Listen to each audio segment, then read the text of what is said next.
नमस्कार प्रिय विद्यार्थियों, आपका स्वागत है आज के इस वीडियो में, जिसमें हम बात करेंगे कक्षा 9 के चैप्टर नंबर 6 की, जिसके अंदर हम सारे उत्तक के बारे में पढ़ेंगे। उत्तक के साथ साथ में हम उत्तक के कितने प्रकार होते हैं, वह कैसे कार्य करते हैं, वो सारा ही इसमें पढ़ेंगे। तो फर्स्ट क्वेश्चन है आपका कि जटिल उत्तक का उदाहरण है। जटिल उत्तक का उदाहरण कौन सा होता है? आपके दो तरह के उत्तक पाए जाते हैं, जटिल और एक संयोजी उत्तक। तो इसमें से तीन तो है संयोजी उत्तक और एक है जटिल उत्तक का उदाहरण और तीन है संयोजी उत्तक के उदाहरण। तो आपका जो जटिल उत्तक होता है, यहाँ पे मिसप्रिंट है, यहाँ पे आएगा उत्तक। सवर्ण उत्तक होता है वे होता है आपके जटिल उत्तक। सवर्ण उत्तक के दो प्रकार होते हैं,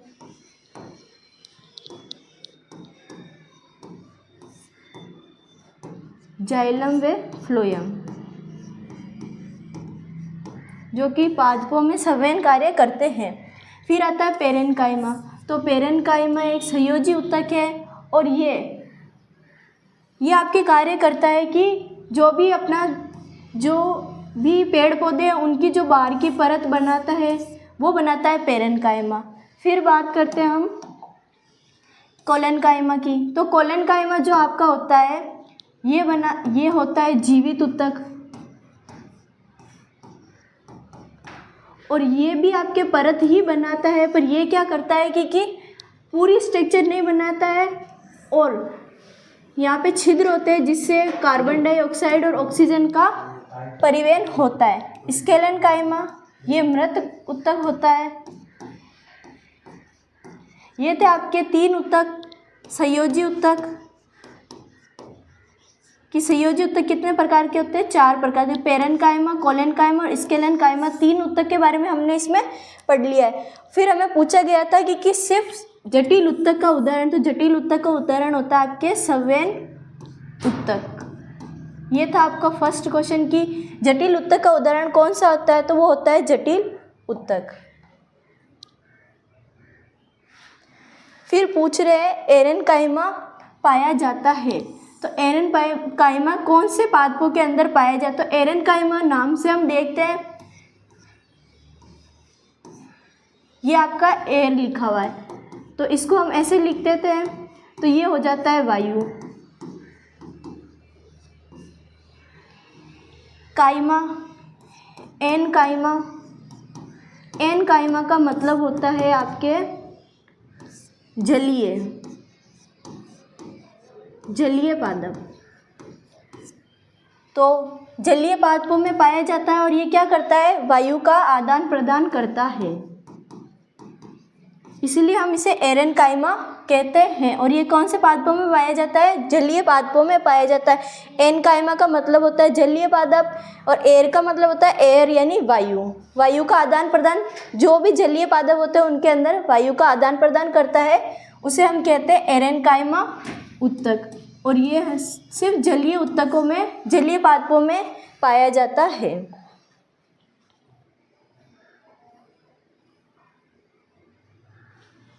फिर आपको पूछा गया है कि फ्लोएम उत्तक। फ्लोएम उत्तक का मृत भाग यानी कि फ्लोएम जो भी है आपके पादपों में पाया जाता है, तो उसका मृत भाग कौन सा होता है? तो फ्लोएम उत्तक का मृत भाग होता है फ्लोएम रेशे। जो भी इसके अंदर रेशे पाए जाते हैं वे हमेशा मृत रूप में मिलते हैं, इसीलिए हम कहते हैं कि फ्लोएम उत्तक का मृत भाग फ्लोएम रेशे होते हैं।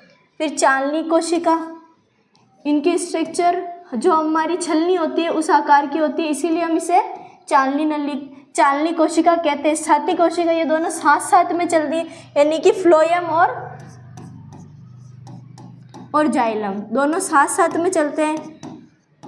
दोनों का वर्क बटा होता है, इसीलिए इनको छाती कोशिका कहते हैं। और पेरेन्काइमा हमने इसकी बात कर ही ली है, ये पादपों की आउटर लेयर बनाने का कार्य करती है। तो फ्लोएम पेरेन्काइमा क्या होती है? ये आउटर लेयर बनाती है। ये चालनी नलिका हमारे छलनी के आकार की होती है, इसलिए चालनी नलिका कहते हैं। छाती कोशिका यानी दोनों साथ साथ में चलती है, इसलिए इनको छाती कोशिका कहते हैं। और क्वेश्चन का उत्तर था कि फ्लोएम उत्तक का मृत भाग फ्लोएम रेशे होते हैं। ये था आपका थर्ड क्वेश्चन।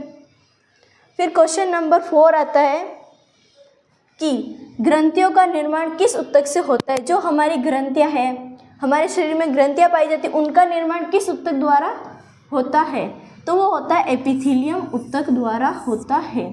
जो भी हमारे शरीर में जितनी भी ग्रंथियां पाई जाती है तो उनका निर्माण एपिथीलियम संयोजी हमारी बॉडी में जहाँ भी यानी कि एक भाग दूसरे भाग से जहाँ कनेक्ट हो रहा है वहाँ पे हमारे संयोजी ऊतक पाए जाते हैं। पेशी ऊतक अलग अलग तरीके से होती है। जैसे हम हृदय पेशी की बात करें, हृदय पेशी ऊतक होता है। हृदय में जितनी भी हृदय कॉन्ट्रैक्ट और रिलैक्स करता है वो किस वजह से करता है, क्योंकि यहाँ पे पेशियाँ काम करती है।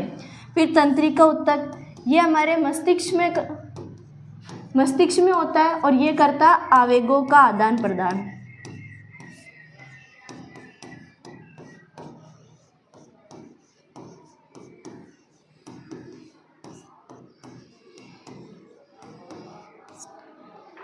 पूछा गया था ग्रंथियों का निर्माण एपिथेलियम ऊतक द्वारा होता है। तो संयोजी ऊतक कहाँ पाया जाता है, एक भाग को दूसरे भाग पर हम जोड़ते हैं, उसे हम संयोजी ऊतक कहते हैं। पेशी ऊतक, हृदय पेशी की हम पेशी ऊतक में बात करें तो हृदय पेशी होती है। तंत्रिका ऊतक कहाँ होता है, तो ये हमारे मस्तिष्क के अंदर होता है। क्वेश्चन नंबर 5 है कि पादपों में फ्लोएम ऊतक का कार्य है। तो पादपों में फ्लोएम का क्या कार्य होता है, तो पादपों में फ्लोएम कार्य करता है खाद्य संवहन के लिए।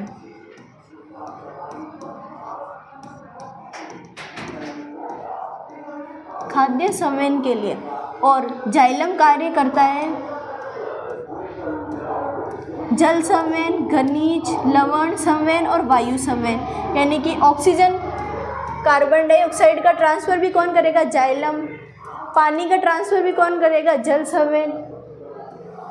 खनिज, जितने भी हमारे बॉडी में खनिज है उनका भी कौन ट्रांसफ़र करेगा, जाइलम। और फ्लोएम का क्या कार्य होता है, खाद्य संवहन। जो भी खाद्य पदार्थ है उसका संवहन करता है हमारे बॉडी में फ्लोएम। ये था आपका क्वेश्चन नंबर 5। फिर आते हैं कि क्लोरोप्लास्ट पाए जाते हैं। तो हमारी बॉडी में क्लोरोप्लास्ट कहाँ पाए जाते हैं ये हम देखेंगे। तो क्लोरोप्लास्ट का क्या होते हैं, ये हमारी बॉडी, ये पादपों में क्या होता है, क्लोरोप्लास्ट पाए जाते हैं। क्लोरोप्लास्ट की स्ट्रक्चर देख लें हम पहले।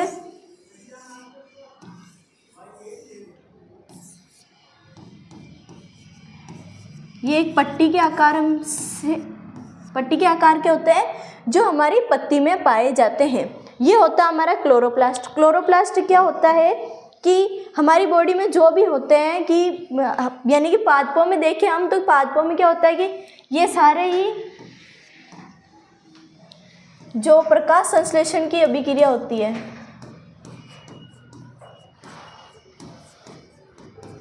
तो वह क्या होता है, प्रकाश संश्लेषण की अभिक्रिया को करने के लिए क्लोरोप्लास्ट की आवश्यकता होती है। ये पत्तियों के ऊपर पाया जाता है। तो ये होता है आपका क्लोरोप्लास्ट की स्ट्रक्चर, और किस काम के लिए होता है, प्रकाश संश्लेषण के काम में आता है।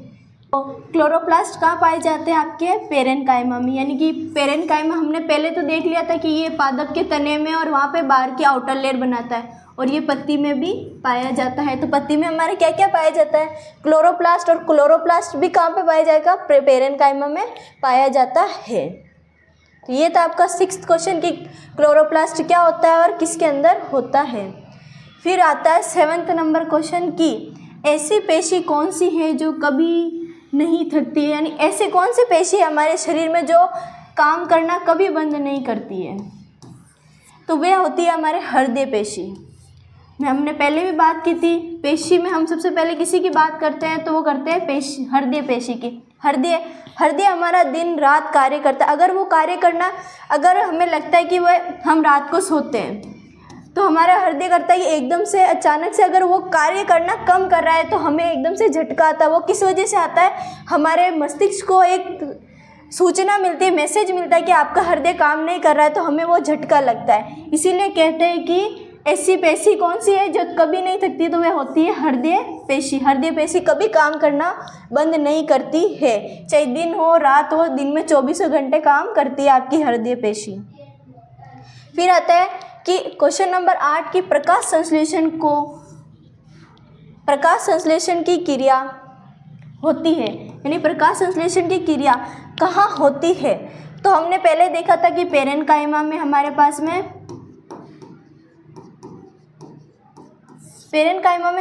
होता है पत्ती के ऊपर हमारे पास में क्लोरोप्लास्ट होता है। क्लोरोप्लास्ट होने के कारण क्या होता है कि वहाँ पे पत्ती के ऊपर प्रकाश संश्लेषण की अभिक्रिया होती है, पर हमारे इन तीनों ही ऑप्शन में पेरेन्काइमा कहीं नहीं दे रखा, तो पेरेन्काइमा को ही हम बोलते हैं स्केलेन्काइमा। स्केलेन्काइमा क्या करता है कि ये भी प्रकाश संश्लेषण की क्रिया को पूरा करने में मदद करता है, और पेरेन्काइमा आ जाए तो पेरेन्काइमा राइट होगा, और स्केलेन्काइमा आया हुआ तो स्केलेन्काइमा राइट होगा। फिर चालनी नलिका पाई जाती है, यानी चालनी नलिका कहाँ पाई जाती है, तो हमने बात कर ली थी पहले, फ्लोएम में तो नहीं पाई जाती, तो ये पाई जाती है जाइलम में। ये था आपका वस्तुनिष्ठ 9 क्वेश्चन। इसके बाद में आते हैं रिक्त स्थानों की पूर्ति कीजिए। तो फर्स्ट क्वेश्चन है तने की लंबाई में वृद्धि के कारण है। तो जो भी तने की लंबाई होती है वो किसके कारण होती है, तो वो होती है विभज्योतक उत्तक के कारण अंदर आता है। ये तने की लंबाई में वृद्धि के कारण है, तो ये विभज्योतक उत्तक का एक उदाहरण होता है जिसे हम कहते हैं शीर्षस्थ विभज्योतक।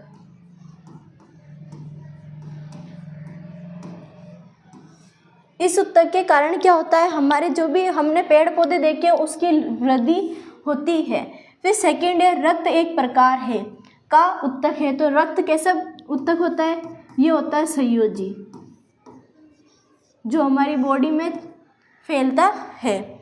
2 अस्थियाँ आपस में कहाँ से जुड़ी होती है, तो 2 अस्थियाँ हमारे स्नायुओं से जुड़ी होती है। और अगर यहाँ पे आ जाता है कि कौन से उत्तक द्वारा, तो कनेक्टिव यानी संयोजी उत्तक द्वारा जुड़ी हुई होती है। उत्तक का समूह होता है, यानी उत्तक किसका समूह है, कोशिका का समूह होता है। यानी उत्तक क्या है, बहुत सारी छोटी छोटी कोशिकाएं मिलकर एक उत्तक का निर्माण करती है। फिर क्वेश्चन नंबर 5 है तंत्रिका उत्तक का बना होता है जो संवेदना को प्राप्त और संचालित करता है। यानी तंत्रिका उत्तक किसका बना हुआ होता है, तो वो बना होता है न्यूरॉन का। हम बात करेंगे तंत्रिका उत्तक की, तो इसकी स्ट्रक्चर और फिर इसके पूरे ही एक क्वेश्चन आपका तंत्रिका उत्तक के बारे में पूरा ही इंपॉर्टेंट बनता है, वो आपके 19वें या 20वें क्वेश्चन में आ जाएगा। तो ये थे आपके एबीसीडी के 5 क्वेश्चन। फिर आते हैं सत्य असत्य कि नारियल का रेशे युक्त छिलका कोलेनकाइमा का बना होता है, तो ये है असत्य। कोलेनकाइमा का नहीं बना हुआ होता है, ये बना होता है पेरेन्काइमा का। क्योंकि सबसे हार्ड स्ट्रक्चर किसकी होती है, पेरेन्काइमा की, तो ये बना होगा पेरेन्काइमा का। विभज्योतक कोशिकाओं में रसदानी नहीं होती है, तो ये है सत्य, नहीं होती है। फिर है स्केलेन्काइमा उत्तक में क्लोरोफिल पाया जाता है, नहीं पाया जाता है। इसमें पाया जाता है आपके लिग्निन और सेलुलोज।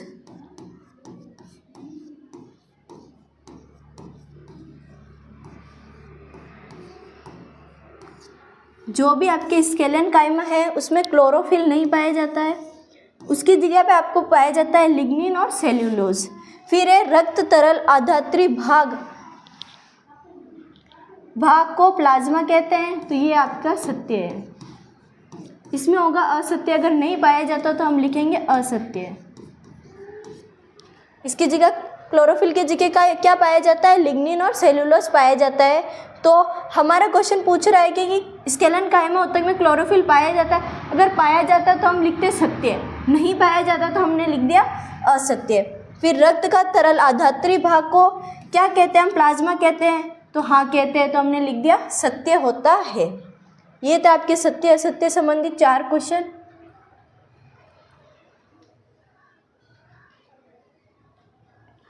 फिर आता है पादप उत्तक, यानी कि पादप उत्तकों के नाम लिखे।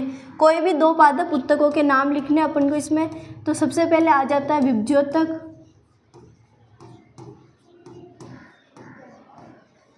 और दूसरा आ जाता है संयोजी उत्तक।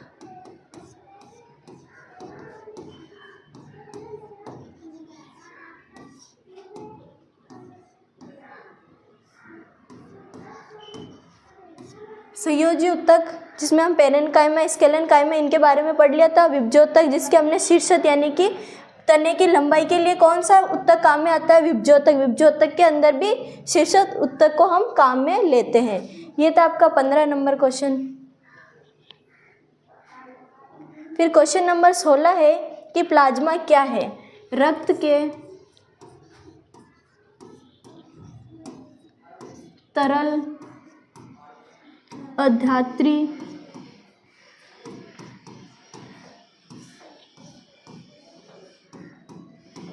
भाग को रक्त कहते हैं। और फिर हम बात करें कि रक्त के कितने समूह होते हैं। रक्त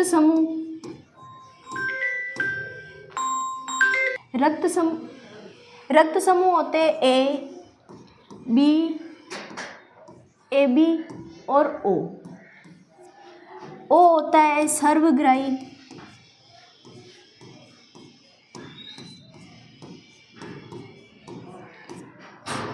सर्वदाता, ठीक है। ओ क्या होता है, सर्वदाता होता है। और ए बी क्या होता है, सर्वग्राही।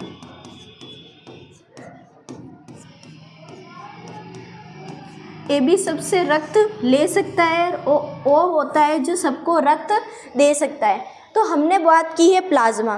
प्लाज्मा होता है क्या है, तो जो भी रक्त होता है उसका तरल अधात्री भाग, यानी कि जो भी तरल भाग होता है उसे हम कहते हैं प्लाज्मा। प्लाज्मा कहते हैं।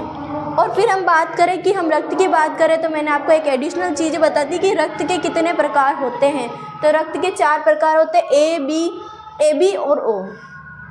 तो ये होते हैं आपके 4 रक्त के प्रकार। प्लस रक्त प्लाज्मा क्या है, रक्त का अधात्री भाग को हम प्लाज्मा कहते हैं। फिर है अस्थि कोशिकीय कठोर होती है। तो हमारी जो भी अस्थियां है, बोन्स है, वो इतनी कठोर क्यों होती है। तो अस्थि कोशिका कैल्शियम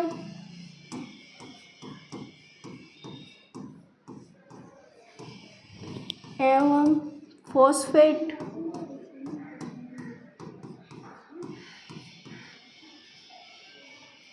फॉस्फेट के कारण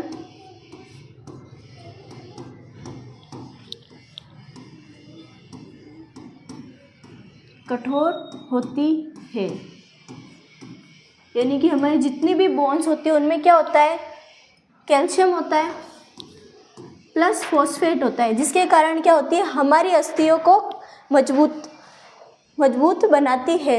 इसीलिए हमारी अस्थियों में ऐसे कौन कौन से 2 तत्व है जो पाए जाते हैं। तो पहला होता है कैल्शियम और दूसरा होता है फॉस्फेट, जिससे हमारी सारी हड्डियां होती है मजबूत। और अगर इनकी कमी होती है तो हमारी हड्डियां भंगुर प्रावस्था में चली जाएगी और वो कैसी हो जाएगी, जल्द ही टूट जाती है। तो फिर आपका 18 नंबर क्वेश्चन है कि रुधिर प्लाज्मा में पाई जाने वाली रुधिर कणिकाओं के नाम लिखिए। तो रुधिर प्लाज्मा में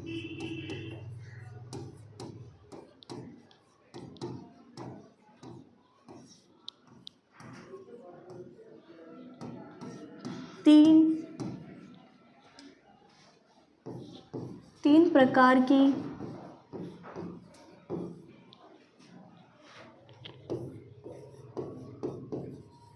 रुधिर कणिकाएं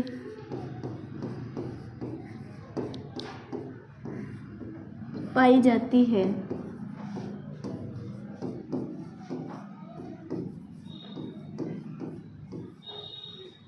फर्स्ट है आरबीसी, यानी कि लाल रक्त कणिकाएं।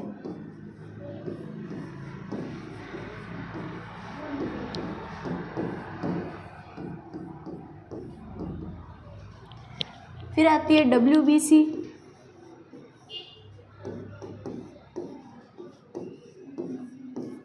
श्वेत रक्त कणिकाएं।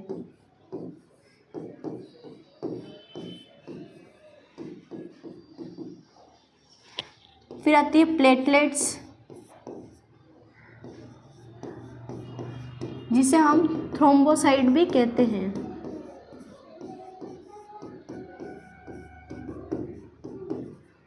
तो हमारे रक्त में कितनी प्रकार की कणिकाएं पाई जाती है? 3 प्रकार की। पहली आती है लाल रक्त कणिकाएं, दूसरी है श्वेत रक्त कणिका, फिर आती है थ्रोम्बोसाइट। और आपको इनका तीनों का इन दोनों का फुल फॉर्म पूछ लिया जाए तो आर से रेड ब्लड सेल। कोशिका को इंग्लिश में सेल कहते हैं, रक्त को ब्लड और लाल को रेड। फिर डब्ल्यूबीसी तो वाइट ब्लड सेल।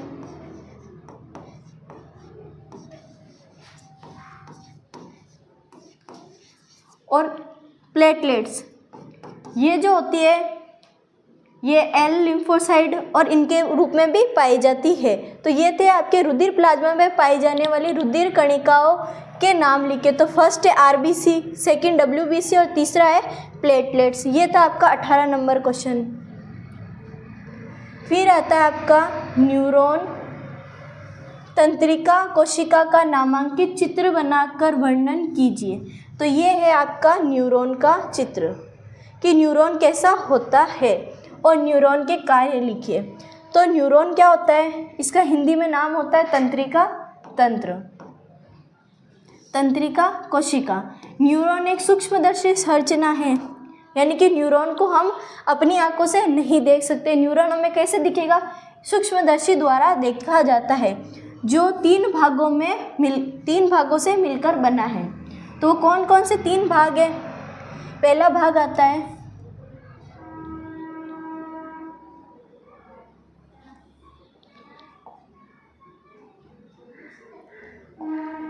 ये जो भाग होता है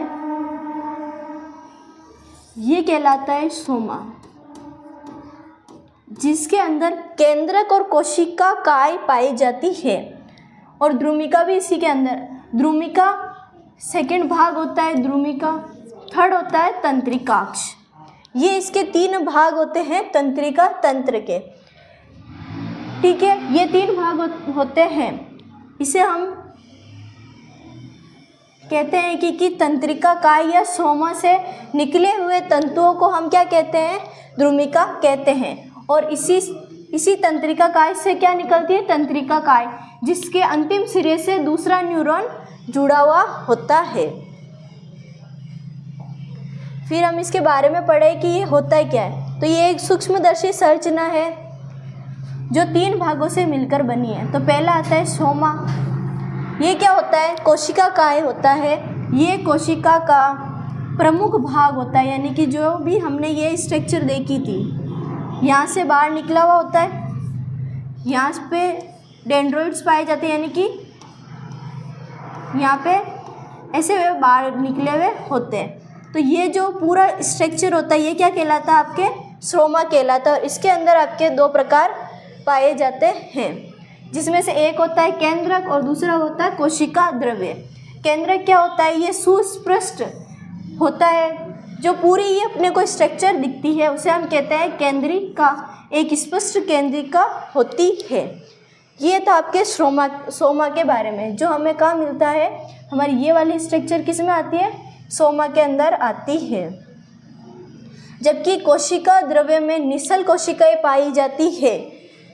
सोमा में यानी कि कोशिका द्रव्य, हम कोशिका द्रव्य की बात करें तो ये होता है हमारा कोशिका द्रव्य।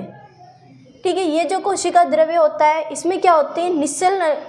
निश्चल कणिकाएं पाई जाती है। सोमा में 2 प्रकार के प्रवर्ध होते हैं। 2 प्रवर्ध कौन कौन से होते हैं? फर्स्ट प्रवर्ध होता है द्रुमिका और सेकंड होता है तंत्रिकाक्ष। यानी कि ये भी प्रवर्ध यानी कि उंगली समान स्ट्रक्चर बाहर निकली हुई होती है, उसे हम कहते हैं द्रुमिका, और सेकंड निकला हुआ होता है आपके तंत्रिकाक्ष। ये लिखा हुआ है कि सोमा में दो प्रकार के प्रवर्ध निकलते हैं जिन्हें क्रमशः डेंड्रॉइड्स या एक्सॉन कहते हैं। ठीक है, द्रुमिका वे तंत्रिकाक्ष कहते हैं। तो सबसे पहले हम डेंड्रॉइड्स के बारे में पढ़ेंगे, जिसे हम हिंदी में कहते हैं द्रुमिकाएं। ये छोटे शाखित प्रवर्ध होते हैं, इनमें संदेश सोमा की ओर चलता है। यानी कि हमें सबसे पहले संदेश कहाँ मिलेगा, यहाँ पे, यहाँ से हमें अंदर जाएगा और ये अंदर वाला पार्ट ही क्या कहलाता है, हमारा सोमा कहलाता है। ये प्रथम होता है और ये क्या होता है, शाखित। आपको शाखाएं दिख रही है, ये जो बाहर निकली हुई होती है, जैसे हमारे पेड़ की शाखाएं निकली हुई होती है, वैसे द्रुमिका में शाखाएं निकली हुई होती है। ये शाखित प्रवर्ध होते हैं, इनसे संदेश सोमा की ओर जाते हैं। यानी कि जो डेंड्रॉइड्स है वहाँ से सोमा के अंदर क्या जाएंगे, संदेश जाएंगे। और तंत्रिकाक्ष ये एक बड़ा, लंबा, मोटा एवं बेलनाकार प्रवर्ध होता है। हम इसकी स्ट्रक्चर देखें तो ये लंबा है, फिर ये हम देख रहे हैं बेलनाकार है, और इसकी स्ट्रक्चर भी क्या है, मोटी है। तो ये ऐसा होता है। तो सोमा से निकलता है, ठीक है, निकलता है, और तंत्रिकाक्ष में संदेश सोमा से दूर चले जाते हैं। संदेश किससे आते हैं, द्रुमिका से आते हैं, और वापस किस तंत्रिकाक्ष से सोमा से दूर चले जाते हैं। फिर तंत्रिका का लास्ट पार्ट है कि तंत्रिकाक्ष न्यूरोलिया नामक झिल्ली से स्तरित होता है। जो भी आपके तंत्रिकाक्ष है, यानी हम वापस स्ट्रक्चर की ओर चले तो ये क्या है, ये कौन सी, सोमेलिया स्ट्रक्चर से घिरा हुआ रहता है। न्यूरोलिया नामक झिल्ली से स्तरित होता है, यानी कि जो इसके ऊपर झिल्ली है वो किसकी बनी हुई होती है, न्यूरोलिया की बनी हुई होती है। इसके बीच में वसा का स्तर होता है। जो भी हमारा तंत्रिकाक्ष है, हम बात करें, ये जो हमारा तंत्रिकाक्ष है ये किसकी, न्यूमेलिया की परत होती है, और यहाँ पे क्या होता है, हमारे वसा की एक परत चढ़ी हुई होती है। और ये क्या करता है, सोमा तक संदेश लेकर आता है।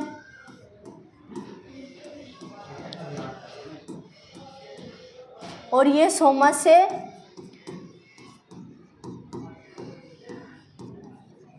दूर लेकर जाता है संदेश को।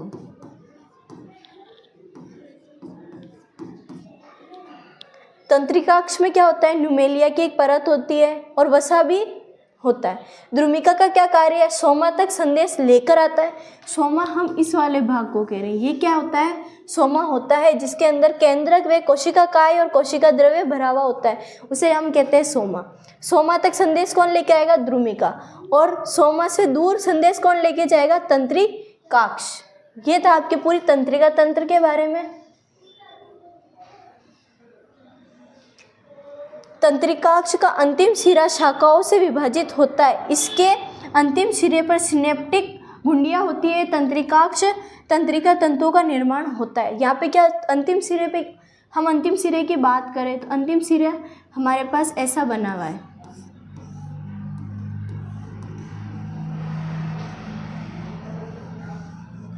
ये जो प्रवर्ध होते हैं ये क्या करते हैं, सिनेप्टिक घुंडियाँ होती हैं। इनको नाम क्या दिया है हमने, सिनेप्टिक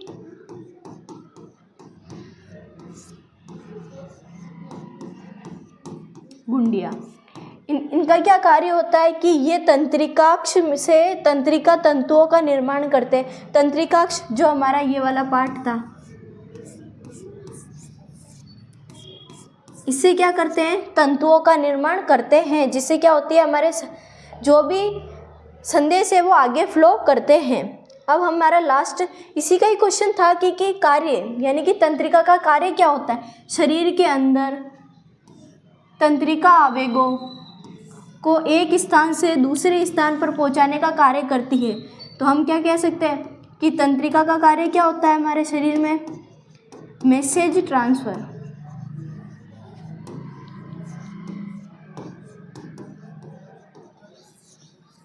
मैसेज ट्रांसफ़र का कार्य कौन करती है हमारे बॉडी में? तंत्रिका तंत्र द्वारा किया जाता है। और ये क्वेश्चन नंबर 20 की संरचना के आधार पर पौधे और जंतुओं में अंतर स्पष्ट कीजिए।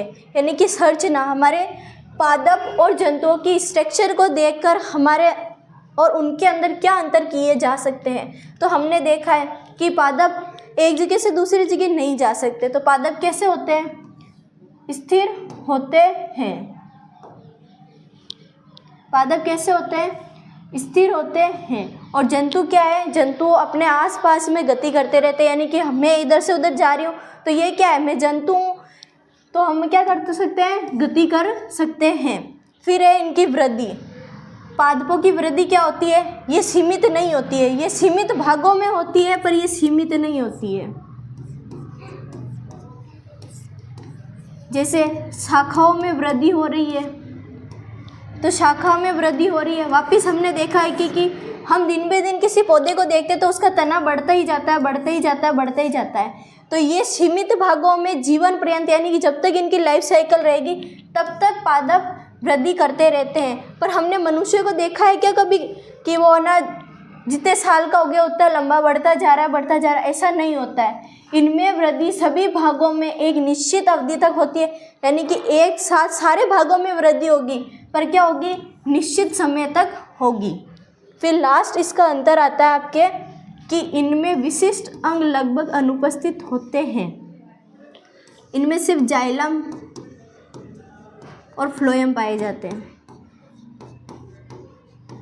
जिससे ये खाना लेते हैं, और खाना और पानी के लिए दोनों में यही स्ट्रक्चर होती है। पर हमने जंतुओं में देखा है श्वसन तंत्र, पाचन तंत्र, परिसंचरण